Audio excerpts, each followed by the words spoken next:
Le parkour er en fysisk disciplin, som stammer fra Lycée i Frankrig. Det går ud på for udøveren at komme så hurtigt og ubesværet gennem miljøet som muligt. Le parkour er en disciplin eller en livsstil, ikke en sport, som mange ellers tror. Men det var før Parkour Boys valgte at tage det til et nyt, ukendt niveau. Mit navn er Michael Madsen. Jeg har dykket i parkour i de sidste 15 år. Jeg trak mig tilbage som ubesejret verdensmester tilbage for 10 år siden. Så valgte jeg så ligesom at slutte mig lidt, gå tilbage til rødderne. Finde nogle drenge, der kunne det samme, havde i hvert fald tilnærmelsesvis de samme evner, som jeg havde. Her er Swift.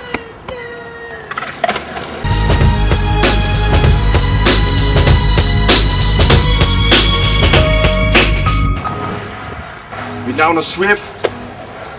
Jeg kan godt lide parkour. Swift han har dyrket det her i hvert fald, jeg ved fandme ikke hvor mange år. Man skulle i hvert fald tro, han har gjort det hele sit liv. Han er fandme født på en gade. Helt over, der har vi fucking Jumper.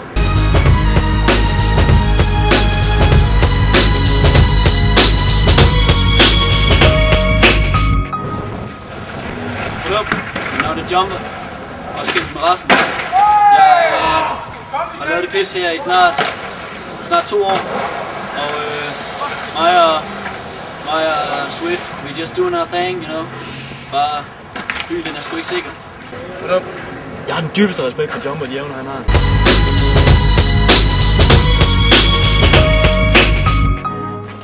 En af de ting, som mine drenge er helt exceptionelt gode til, at misund for verden over, det er, at vi har ligesom evnen til at kunne kravle helt op til tops, og så hoppe ned fra distancer, der virker umuligt, uden overhovedet påføre nogen som helst form for smerte. Det er klart, det ikke kommer nemt, den slags. Vi vil nu her demonstrere, hvor exceptionelt det kan gøres, hvor stilfærdigt, elegant som en kat. Hvad hedder det? Altså, der er voldsomt langt. Altså, er du... Jeg ved sgu ikke helt om det her. En ting, man også må forstå, det er, at man ikke altid lige kan være lige oplagt. Det er også... Nej, altså... Hallo, ej, så stop. Hold kraftigt ned, Jumper! Drengene har trænet intenst de sidste 9 måneder med henblik på at deltage i det kommende verdensmesterskab i Saffron City. Her håber Michael Madsen, at Swift og Jumper bringer ære til Parkour Boys lejren. De har allerede nu en aftale i hus med Dansk Sportsunion, som indbringer dem en gratis flybillet direkte ned til turneringen. Endvidere får de gratis hotelophold, hvor logi er inkluderet. Nu når vi laver parkour herude på gaden, så er det jo, at jeg har altid været den gamle skolesmentalitet, og det allervigtigste, når du skulle i form. Den bedste mentalitet, du kan have, det er, at du skal slå de andre. Det her det er konkurrence, det er benhård konkurrence i parkour. Så derfor så har jeg ligesom arrangeret en lille konkurrence. Det her det er Clash of the Titans i Danmark. Den første, der skulle deltage i parkourdysten, var Swift.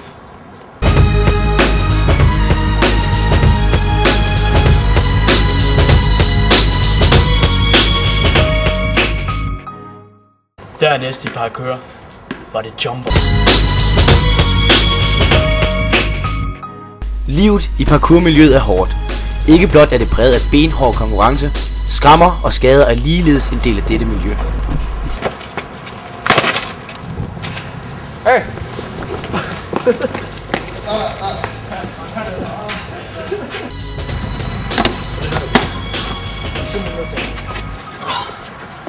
Altså, nu har jeg været i miljøet i mange år. Og det er jo ikke ufarligt, altså. Man kan se, prøv at se, jeg har et ar der. Det er et ar, det var et vemmeligt ar. Det var en gang, jeg var i en skov sammen med Swift. Vi var løbet fra Michael. Vi var løbet selv. Der skete det, at en bjørn kommer løbende ud af en busk i os.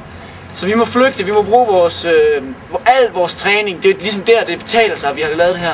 Så det, der sker, det er, at Swift giver mig en hestesko. Jeg hopper bare en salto op i træ.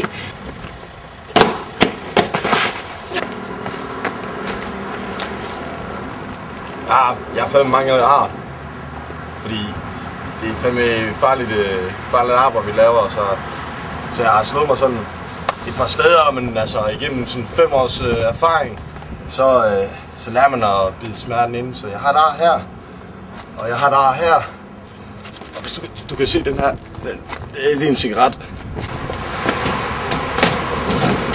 Og så, så er vi så kommet væk fra den sø, hvor Swift han er ved ned og dykke efter den fisk, fordi at det er det eneste middel, der kunne virke mod den gift.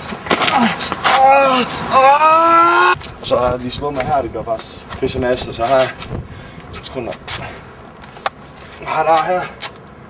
Så har jeg det faktisk et ar her også. Vi kommer så ud af skoven, tilbage til Horsens, hvor vi holder til. Det der sker så, det er, at jeg løber ned ad gaden, fordi jeg skal ned til der, hvor Michael han er. Så falder jeg igen. Swift han griber mig heldigvis i benet, så da jeg ikke slår mig igen. Desværre så taber han den fisk, som han havde fanget for tidligt. Og her. Hvor fanden er den? Nå jo, her. Her og der. Så er der her.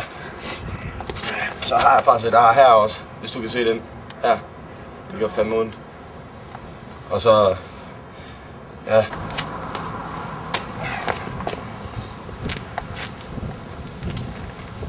Men så kommer vi hjem, og så smadrer jeg kraftigt med knæet ind i et bord, mand. Altså, det er så derfor, jeg har det her. Men jeg har det sgu fint i dag, altså. Det er det, der fører med i det her game. Så jeg har flere. Vi fik her lov til at overvære en af parkourboysens træningsdage. Jo. Okay, klar?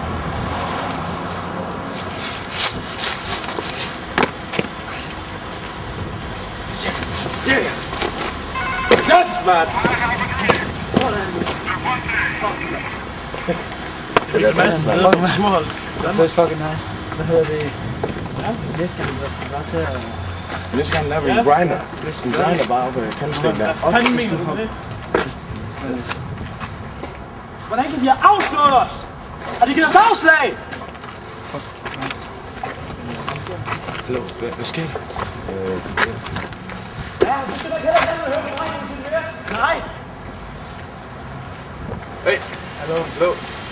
Pak sammen, drenge. Nej, pak sammen. Nej, vi er i gang med en optagelse, Hvad mand. fuck sker der? Det kan vi sgu da ikke. Hallo? Jeg har fået nok parkour i mit liv. Vi stopper her. Jeg gider ikke mere, drenge. Jeg gider simpelthen ikke mere. Hvad fanden? Hvad sker der, mand? Hvem er ringen?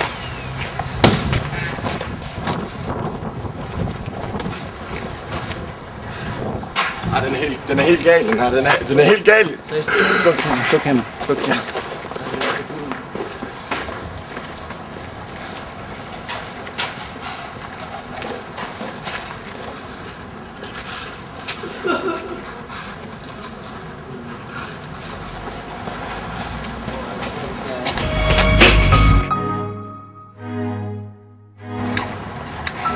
Jeg er fandme ked af, at jeg var nødt til at bevidne det, der lige skete, men altså, vi fik fucking afslag fra verdenskomiteen på køre. Men jeg træner til det her, det har været vores liv. Og så drengene også helt knuste nu, altså. Det er bare som at se en drøm, der er så tæt på, du har den nærmest i din hånd. Så forsvinder det helt bare som sand mellem hænderne. Så altså, ja, hvor vi tager den herfra, det ved jeg fandme ikke. Det er ikke til at sige. Det var nok bare det, tror jeg. Jeg tænker, de giver os afslag på grund af, at de fucking prøver at sige, at Swift har taget stoffer. Bare fordi han er sort. Det kan ikke, det her. Bare fordi han er sort. Jeg har kraftedeme brugt så mange år på det her.